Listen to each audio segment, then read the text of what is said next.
In the name of Allah, the most beneficent and the most kind to all of us. Assalamu alaikum. This is Sir Naseem Zulfikar, and today in our first year chemistry lecture, I am going to start a new topic in chapter 6, chemical equilibrium, and this is a very important topic, and this is called Le Chatelier's principle. तो आज हम discuss करेंगे ली Chatelier's principal के बारे में, और इस principal की दो इंडस्ट्रियल एप्लीकेशन को डिस्कस किया जाएगा at the end of the class. तो Le Chatelier principle, Le Chatelier के असूल 1884 में एक इटालियन इंजीनियर थे ली चैटलियर, उन्होंने ये असूल पेश किया था, इस प्रिंसिपल को इनिशिएट किया था, उसको प्रपोज किया था. ये प्रिंसिपल है किस चीज़ के बारे में? ये प्रिंसिपल आपको बताता क्या है? जैसे कि आप सबके सब जानते हैं कि जितने भी रिवर्सिबल रिएक्शंस हमारे पास होते हैं, मैंने बताया था रिवर्सिबल रिएक्शंस के बारे में कि it never goes to completion, कि रिवर्सिबल रिएक्शन जो है वो कभी भी कंप्लीट नहीं होता. 100% रिएक्टेंट जो है वो प्रोडक्ट में नहीं जो है वो बन पाता, या नहीं वो कन्वर्ट हो पाता. और बहुत सारे ऐसे हमारे पास रिएक्शंस हैं जो कि इंडस्ट्रीज़ में काफ़ी ज़्यादा हम इस्तेमाल करते हैं, कॉन्टैक्ट प्रोसेस में, हेबर प्रोसेस में, जिसके अंदर कोई रिवर्सिबल रिएक्शन इन्वॉल्व होता है और हमें वहाँ पर मैक्सिमम अमाउंट ऑफ प्रोडक्ट की फॉर्मेशन भी करनी होती है. तो किसी भी रिवर्सिबल रिएक्शन में मैक्सिमम अमाउंट ऑफ प्रोडक्ट को फॉर्म करने के लिए हमें जो रिएक्शन कराना पड़ता है, हमें जो प्रिंसिपल को अप्लाई करना पड़ता है, वो प्रिंसिपल कहलाता है Le Chatelier principle. Le Chatelier principle की स्टेटमेंट क्या है, क्या कहता है ये प्रिंसिपल कि if a stress is applied to the equilibrium of reversible reaction then the reaction moves in either direction to undo the stress. Stress किसे कहते हैं? यहाँ पर स्ट्रेस से मुराद है चेंज, जो उसको आप छेड़छाड़ कह लो. अगर कोई रिवर्सिबल रिएक्शन है जो इक्विलिब्रियम पर मौजूद है, आपको पता है कि रिएक्शन जो है वो जितने भी रिवर्सिबल रिएक्शन होते हैं, एक वक्त ऐसा आता है कि वो इक्विलिब्रियम पर पहुंच जाते हैं. और इक्विलिब्रियम पोजीशन कौन सी पोजीशन होती है? जब rate of forward reaction rate of backward reaction के बराबर हो जाता है and the reaction seems to halt, reaction seems to stop. ऐसा लग रहा होता है रिएक्शन रुक गया है, तो उसको हम लोग कहते हैं इक्विलिब्रियम स्टेट या इक्विलिब्रियम पोजीशन. तो किसी भी रिवर्सिबल रिएक्शन के अंदर अगर कोई रिएक्शन इक्विलिब्रियम स्टेट पर मौजूद है, तो आप क्या कर सकते हो? आप उसके अगर और आपने उसमें कोई स्ट्रेस अप्लाई कर दी इक्विलिब्रियम में, उसमें कोई छेड़छाड़ कर दी, उसके कंसंट्रेशन में, टेम्परेचर पे, प्रेशर पे कुछ ना कुछ उसके अंदर चेंजिंग कर दी, तो अब क्या होगा? अब वो रिएक्शन, वो रिवर्सिबल रिएक्शन फॉरवर्ड या बैकवर्ड किसी भी एक डायरेक्शन में मूव करके उस स्ट्रेस को अंडू करने की कोशिश करेगा जो स्ट्रेस आपने उसमें से डाल दिया है. मिसाल के तौर पे अगर हमारे पास इक्विलिब्रियम रिएक्शन पहुंचा हुआ था जिसमें 50 मोल्स हमारे पास रिएक्टेंट्स थे और 50 मोल्स हमारे पास प्रोडक्ट थे, और आपने क्या कर दिया कि 10 मोल एक्स्ट्रा आपने डाल दिया रिएक्टेंट के अंदर, तो अब वो क्या होगा कि अब रिएक्टेंट बढ़ा दोगे, आप प्रोडक्ट में कम हो गया, तो फौरन से रिएक्शन फॉरवर्ड डायरेक्शन में मूव करेगा ताकि अगेन दोबारा जो है रिएक्टेंट्स और प्रोडक्ट्स के मिकदार बराबर हो जाए. या अगर आपने प्रोडक्ट में एडिशन कर दिया तो रिएक्शन बैकवर्ड मूव करेगा उस स्ट्रेस को अंडू करने के लिए. ठीक है, तो 4 तरह की चेंजिंग है जो हम कर सकते हैं किसी भी रिएक्शन के इक्विलिब्रियम में. हम कंसंट्रेशन के चेंज कर सकते हैं, टेम्परेचर चेंज कर सकते हैं, प्रेशर चेंज कर सकते हैं, और कोई कैटलिस्ट इस्तेमाल कर सकते हैं. ठीक है, तो सबसे पहले मैं आपको फर्स्ट चेंज बताता हूं कि कंसंट्रेशन को चेंज करने से इक्विलिब्रियम पर क्या इफेक्ट पड़ता है, क्या असर पड़ता है. तो इसमें सिंपल एक बात याद रखें कि अगर आप रिएक्टेंट का कंसंट्रेशन इंक्रीज करेंगे तो रिएक्शन कहाँ मूव करेगा? फॉरवर्ड डायरेक्शन में मूव करेगा. और अगर कंसंट्रेशन रिएक्टेंट की कम कर देंगे तो रिएक्शन बैकवर्ड डायरेक्शन में मूव करेगा. अगर हम कोई एक एग्जाम्पल अगर हम किसी इक्वेशन के लें कि ए जो है वो, या आर कह लें कि आर इज़ द रिएक्टेंट जो कन्वर्ट हो रहा है प्रोडक्ट पी में. ठीक है, और आपने अभी फिलहाल रिएक्शन इक्विलिब्रियम पर है, ये भी 50 ग्राम है और ये भी 50 ग्राम है. तो अगरचे हम कंसंट्रेशन की बात करें तो ये 50 मोलर है और ये भी 50 मोलर है. ठीक है, अब क्या कह रहे हैं कि हम अगर रिएक्टेंट की कंसंट्रेशन को इंक्रीज कर देते हैं, जैसे कि इसको 50 से हम मिलाकर बढ़ाकर कर देते हैं, कितने भाई 60 कर देते हैं. अब हमने क्या कर दिया? रिएक्टेंट की कंसंट्रेशन इंक्रीज कर दी.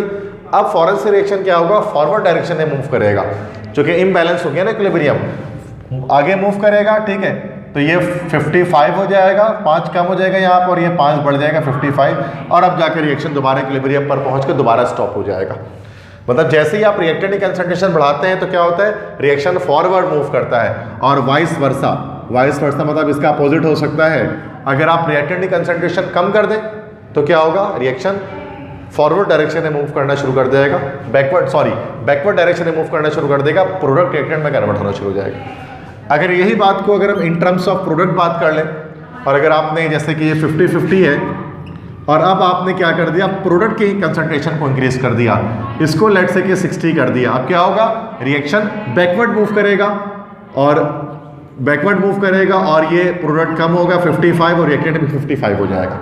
ठीक है, मतलब जब आप प्रोडक्ट की कंसंट्रेशन को बढ़ाते हैं तो रिएक्शन कैसा शिफ्ट होता है, बैकवर्ड शिफ्ट होता है इक्विलिब्रियम को दोबारा अटेन करने के लिए। और वाइस वर्सा इसमें भी है कि अगर आप प्रोडक्ट को कम कर दें अगर यहाँ से, तो क्या होगा, रिएक्शन फॉरवर्ड मूव करना शुरू कर देगा। तो इसका मतलब सबसे पहली चेंजिंग हम ये कर सकते हैं किसी भी रिवर्सिबल रिएक्शन के अंदर कि हम उसके रिएक्टेंट या उसके प्रोडक्ट की कंसंट्रेशन में हम वेरिएशन कर सकते हैं। अगर रिएक्टेंट की कंसंट्रेशन को बढ़ा दिया जाए तो रिएक्शन फॉरवर्ड मूव करेगा, रिएक्टेंट की कंसंट्रेशन अगर कम कर दी जाए तो रिएक्शन बैकवर्ड मूव करेगा।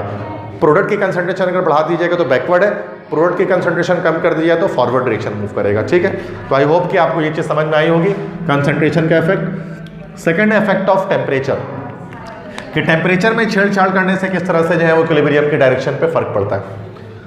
According to Le Chatelier principle, तो दो तरह के रिएक्शंस हो सकते हैं टेम्परेचर के लिहाज से, मतलब दो तरह के थर्मोकेमिकल रिएक्शंस हमारे पास पॉसिबल हैं। तो चैप्टर 5 में मैंने आपको थर्मोकेमिकल रिएक्शंस के बारे में बताया था, जो कि जिसमें मटेरियल चेंज के साथ एनर्जी चेंज भी कंपनी करता है, उसको हम कहते हैं थर्मोकेमिकल रिएक्शन। दो तरह के होते हैं, एंडोथर्मिक, एक्सोथर्मिक।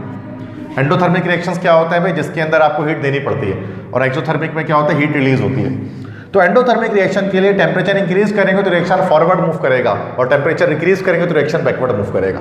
जो क्या है, एंडोथर्मिक रिएक्शंस तो हो ही रहे हैं किसकी प्रेजेंस में भाई, हाई टेम्परेचर की प्रेजेंस में हो रहा है ना भाई। टेम्परेचर दे रहे हो, हीट दे रहे हो तो रिएक्शन हो रहा है, जितना ज्यादा हीट दोगे रिएक्टेंट उतना प्रोडक्ट बनेगा, फॉरवर्ड मूव करेगा, और हीट देना कम कर दो रिएक्शन बैकवर्ड मूव करना शुरू कर देगा। ठीक है, सेम ये अगर हम एक्सोथर्मिक की बात करें तो ये रिवर्स हो जाएगा इसमें। एक्सोथर्मिक में क्या है, अगर आप टेम्परेचर को इंक्रीज करेंगे तो रिएक्शन बैकवर्ड मूव करेगा, और टेम्परेचर डिक्रीज करने पर रिएक्शन फॉरवर्ड मूव करना शुरू कर देगा। तो ये एंडोथर्मिक और एक्सोथर्मिक एक दूसरे के अपोजिट हैं, अगर आप इसको इस तरह से याद रख लो, टेम्परेचर के इफेक्ट के लिहाज से दोनों एक दूसरे के अपोजिट है। ठीक है, एंडोथर्मिक में हीट देते हैं तो रिएक्शन फॉरवर्ड है, और एक्सोथर्मिक में अगर हीट देते हैं तो रिएक्शन बैकवर्ड मूव करेगा। ठीक है, आगे हम इस पर एग्जाम्पल भी डिस्कस करेंगे। थर्ड है इफेक्ट ऑफ प्रेशर। प्रेशर के इफेक्ट में थोड़ा सा डिटेल में इसको समझें कि प्रेशर का इफेक्ट जो है ना वो रिएक्शन पर डिपेंडेंट होता है, कि रिएक्शन के नंबर ऑफ मोल्स के अकॉर्डिंग हम बताते हैं कि प्रेशर का क्या इफेक्ट होगा इक्विलिब्रियम पर। तीन तरह के रिएक्शंस हो सकते हैं। पहला क्या हो सकता है कि भाई अगर रिएक्टेंट के मोल्स प्रोडक्ट के मोल के बराबर हो, तो ये भी हो सकता है कि रिएक्टेंट के मोल ज़्यादा हो प्रोडक्ट के मोल से, या ये भी हो सकता है कि रिएक्टेंट के मोल कम हो, less than moles of product. अगर दोनों के मोल्स बराबर हैं रिएक्टेंट और प्रोडक्ट के, तो no effect of pressure change, तो प्रेशर का कोई भी इफेक्ट नहीं होता इन दैट केस। ठीक है, जैसे H2 + I2 it forms 2HI। अब आप देख रहे हो यहाँ पर 2 मोल्स हैं रिएक्टेंट में, और प्रोडक्ट में भी 2HI, तो मतलब 2 मोल्स हैं, तो the moles of reactant is equal to the moles of product. इसका मतलब यहाँ पर आप प्रेशर हाई करो, प्रेशर लो करो, इक्विलिब्रियम पर कोई भी फर्क नहीं पड़ने वाला। सेकंड रिएक्शन में आपको दिखाता हूँ जिसमें रिएक्टेंट के मोल ज़्यादा है, प्रोडक्ट के मोल्स हैं। जैसे यहाँ पर SO2 की ऑक्सीडेशन करें, SO3 बन गया, तो रिएक्टेंट में 2 + 1 3 मोल्स है, प्रोडक्ट में 2 मोल्स है, तो रिएक्टेंट के मोल ज़्यादा है, प्रोडक्ट के मोल्स है। तो इन दैट केस क्या होगा कि increase in pressure shift the reaction to forward direction. अब इस रिएक्शन में प्रेशर इंक्रीज करेंगे तो क्या होगा, रिएक्शन फॉरवर्ड मूव करेगा, और अगर प्रेशर डिक्रीज कर देंगे तो रिएक्शन बैकवर्ड मूव करना शुरू कर देगा।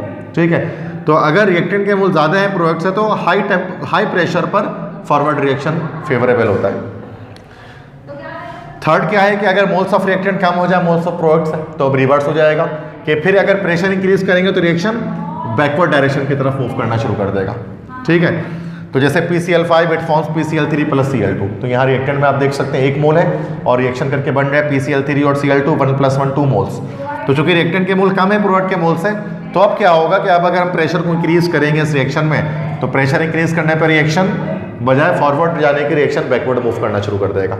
ठीक है, तो ये प्रेशर चेंज है। मैं दोबारा से रिपीट कर देता हूँ इस चीज़ को, अगर आपके हल्की सी भी चीज़ समझ में नहीं आती है तो, कि अगर रिएक्टेंट के मोल प्रोडक्ट के मोल के बराबर हैं तो कैसा होगा भाई, कोई प्रेशर का इफेक्ट नहीं है। अगर रिएक्टेंट के मोल ज़्यादा है प्रोडक्ट के मोल से, तो फिर हाई प्रेशर पे फॉरवर्ड डायरेक्शन फेवरेबल है।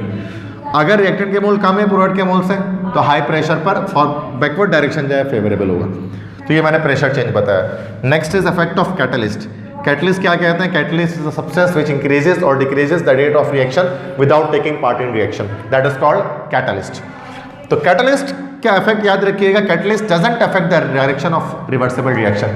कैटलिस्ट किसी रिवर्सिबल रिएक्शन के डायरेक्शन पे कोई इफेक्ट नहीं करता, कोई भी कैटलिस्ट ऐसा नहीं जो कि फॉरवर्ड रिएक्शन को बैकवर्ड कर दे या बैकवर्ड रिएक्शन को फॉरवर्ड कर दे, कभी भी ऐसे नहीं करता।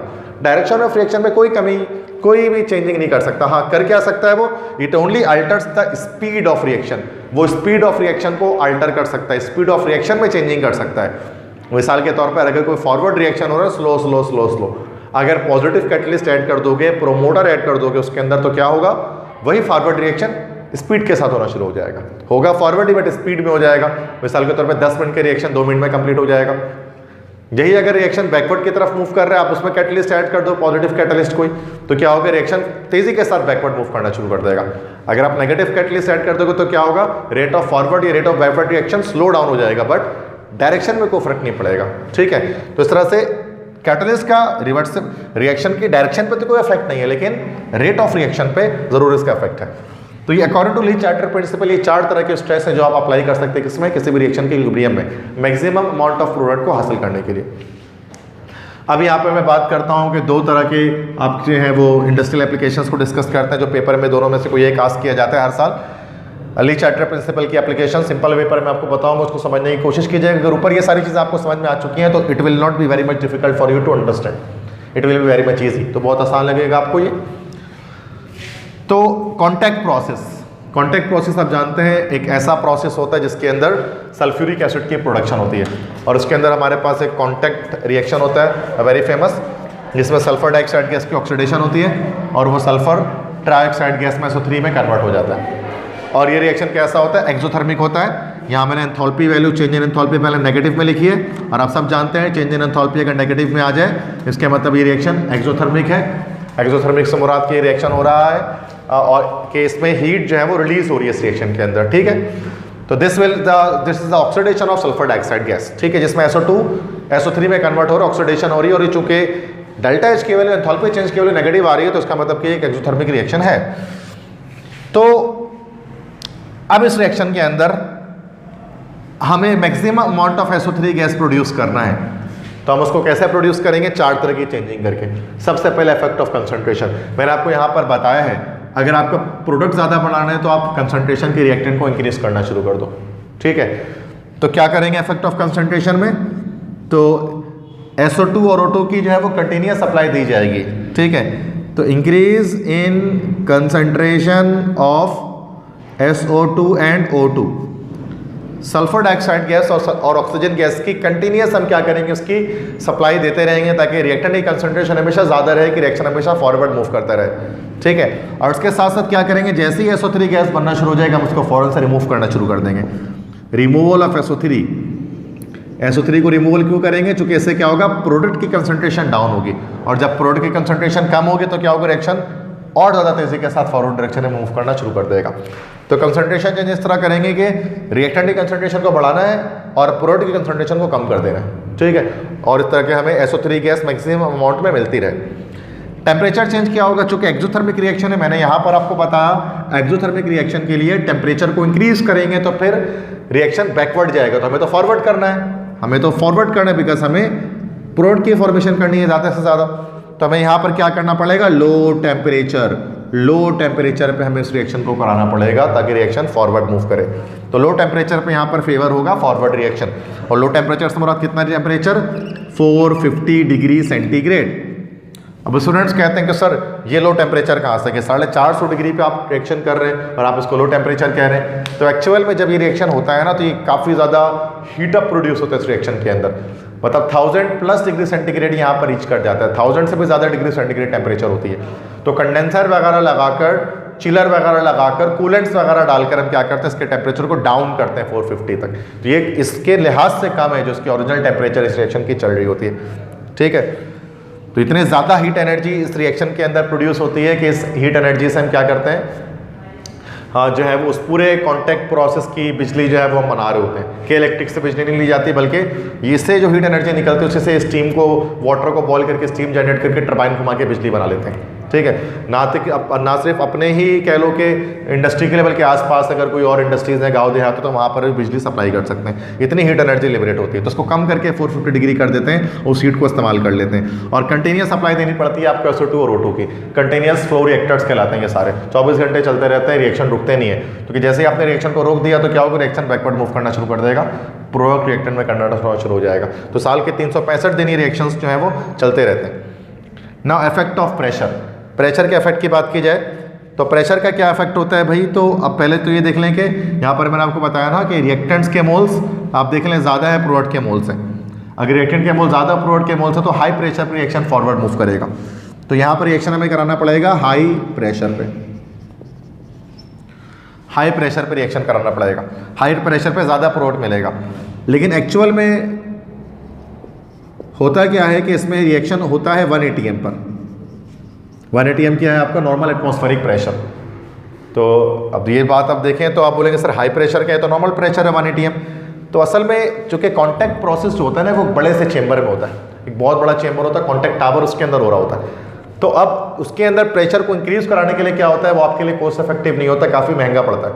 तो उसके लिए हम क्या करते हैं, ओपन कंटेनर में नॉर्मल प्रेशर पे हम उसको रिएक्शन करवा देते हैं, नॉर्मल प्रेशर पे, ताकि जो है वो हमें ज़्यादा कॉस्ट हमें उसकी दान ना देनी पड़े।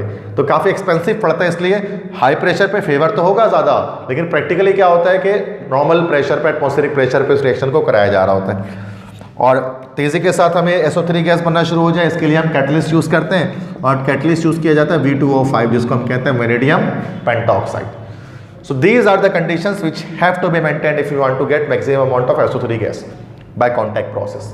First of all, you have to give the continuous supply of SO2 and O2, and you have to lower the temperature up to 450 degrees centigrade. You have to carry on the pressure at high pressure, temperature reaction at high pressure, that is 1 atm. 1 atm is practically the reaction goes in this pressure, not at a very high pressure because it is not cost effective, and you have to use a catalyst V2O5. ठीक है। तो this is according to Le Chatelier principle. तो Le Chatelier principal को इस्तेमाल करके हम SO3 gas के maximum amount को फॉर्मेशन कर सकते हैं। नेक्स्ट इज हेबर्स प्रोसेस, ये जिसको हम हेबर बोश प्रोसेस भी 9th क्लास में कहते थे। जिस साइंटिस्ट है फ्रिट्ज हेबर, उन्होंने रिएक्शन कंडीशंस बताई थी अमोनिया गैस की फॉर्मेशन के लिए, और कार्ल बोश थे जिन्होंने नेसेसरी इंजीनियरिंग वर्क किया था। तो हेबर बोश दोनों का ही काम था, लेकिन फ्रिट्ज हेबर का जो मेन काम था वो क्या था कि इस रिवर्सिबल रिएक्शन को के रिएक्शन कंडीशंस उन्होंने बताए थे जिसकी वजह से हम ज़्यादा अमोनिया गैस हासिल कर सकते हैं। दैट्स वाई इसको हम हेबर्स प्रोसेस भी कह सकते हैं। हेबर प्रोसेस में क्या होता है, नाइट्रोजन और हाइड्रोजन के रिएक्शन से अमोनिया गैस की फॉर्मेशन होती है, और एक रिवर्सिबल रिएक्शन होता है। तो इस रिएक्शन में क्या करेंगे भाई, अगर आपको maximum amount of ammonia gas चाहिए तो आपको यहाँ पर सबसे पहले तो कंसनट्रेशन में चेंजिंग करनी पड़ेगी। ठीक है, तो क्या चीज़ इंक्रीज करना पड़ेगा, increase in concentration of reactant N2 and H2, nitrogen और हाइड्रोजन आपको कंटिन्यूस सप्लाई उसकी देनी पड़ेगी, ताकि रिएक्टेंट की कंसंट्रेशन ज़्यादा हो तो फिर अमोनिया गैस आपको ज़्यादा बननी शुरू हो जाएगी। और कंटिन्यूसली साथ साथ आप क्या कर देंगे, रिमूवल ऑफ अमोनिया, अमोनिया को निकालते भी रहेंगे, ताकि अगर प्रोडक्ट की कंसंट्रेशन कम हो तो रिएक्शन फॉरवर्ड मूव करना शुरू कर दें।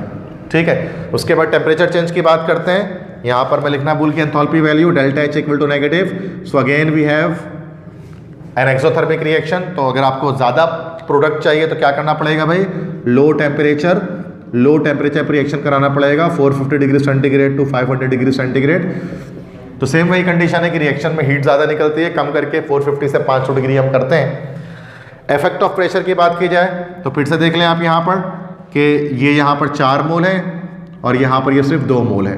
तो रिएक्टेंट के मोल ज़्यादा है प्रोडक्ट से, तो उसका मतलब क्या होगा कि हाई प्रेशर पर रिएक्शन फॉरवर्ड मूव करेगा। तो यहाँ पर हमें हाई प्रेशर देना पड़ेगा। चूँकि छोटे कंटेनर में रिएक्शन हो रहा होता है तो 400 से 1000 ATM, इतना ATM हम प्रेशर इसका रीच करवा सकते हैं, ताकि तेज़ी के साथ हमें अमोनिया गैस मिलती रहे। तो यहाँ पर इतना ज़्यादा कॉस्ट इफेक्ट, इतना ज़्यादा मतलब महंगा नहीं पड़ता ये प्रोसेस हमें। तो यहाँ हम लिटरली प्रेशर हाई कर देते हैं ताकि हमें ज़्यादा अमोनिया गैस की फॉर्मेशन होनी शुरू हो जाए, NH3 की फॉर्मेशन होनी शुरू हो जाए। इफेक्ट ऑफ कैटलिस्ट, कैटलिस्ट हम क्या यूज़ करते हैं यहाँ पर, iron, finally divided iron pieces, छोटे छोटे मतलब टुकड़े होते हैं, आयरन पीसेस होते हैं जो क्या करते हैं, रिएक्शन को फास्ट कर रहे होते हैं, एज अ कैटलिस्ट यूज़ कर रहे होते हैं। ठीक है स्टूडेंट्स, तो यहाँ पर मैंने आपको बताया कि 2 industrial applications of Le Chatelier principle, one is in contact process while the second is in Haber's process कि रिवर्सिबल रिएक्शन अगर हो रहा है तो किस तरह से हम रिएक्शन को फॉरवर्ड कर सकते हैं और मैक्सिमम अमाउंट ऑफ प्रोडक्ट की फॉर्मेशन कर सकते हैं। तो एक बड़ा ही शानदार प्रिंसिपल, ली चैटलर प्रिंसिपल जिसको हम कहते थे, इटालियन इंजीनियर ने जो है 1884 में उसको पेश किया था। तो आई होप सो कि जो चीज़ें मैंने आपको यहाँ पर बताई हैं आपको ये सारी चीज़ें क्लियर हुई होंगी। अगर कोई चीज़ क्लियर नहीं हुई, कोई बात समझ में नहीं आती है तो आप कमेंट्स में मुझसे क्वेश्चन करें, आस्क करें। इंशाल्लाह I will try my best to answer you.